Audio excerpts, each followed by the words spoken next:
ব্রিজটা ভেঙে যায় তাহলে 1 টাকাও দিবে না।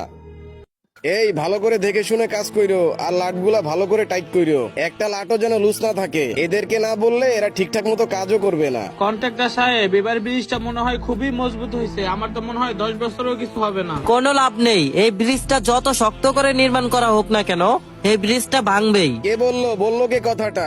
আমি বলছি সাহেব। তোমরা দুইজনই এখানে আসো।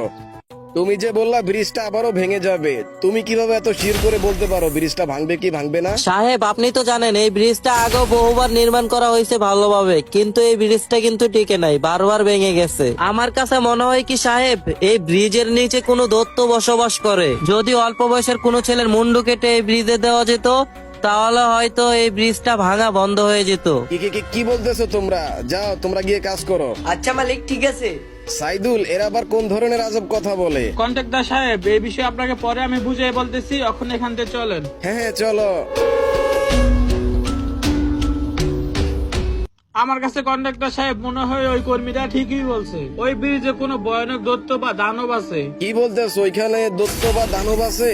তাহলে এখন কি করা যায় সাইদুল? ওইটাই করতে হবে যে কথাটা কর্মীরা বললো। আর তাছাড়া আমি অনেক আগেই শুনছি এই ব্রিজের নিচে ভয়ানক দৈত্য বা দানব আছে, আর ওই দৈত্যগুলোকে নাকি অল্প বয়সের ছেলের মুন্ডু খেতে দিলে নাকি ওই ব্রিজ ভাঙা বন্ধ করে দেয়। এই ব্রিজটা যদি এবারও ভেঙে যায় তাহলে অনেক বড় লস হয়ে যাবে, আর আমার নামও খারাপ হয়ে যাবে। সাইদুল, তুমি যেভাবেই পারো একটা মুন্ডুর ব্যবস্থা করো। আমার এমন মানুষের সাথে হাত আছে যাদের কিছু টাকা দিলে একটা মুন্ডুর ব্যবস্থা করে দিতে পারবে। তাহলে কালকের ভিতরেই একটা ব্যবস্থা করো।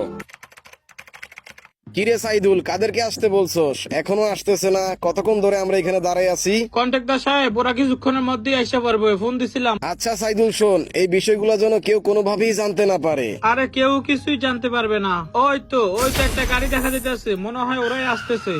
তোমাদেরকে এখানে যেই কারণে ডাকা হয়েছে, একটা অল্প বয়সী ছেলের মুন্ডু কেটে এনে ওই সেন্তোসার যে ব্রিজটা ওইখানে দিতে হবে। আচ্ছা ঠিক আছে, সমস্যা নাই। এই সব তো আমগোর কাছে খেয়াল না, আমরা টাকার জন্য সবকিছুই করতে পারি। এবার বল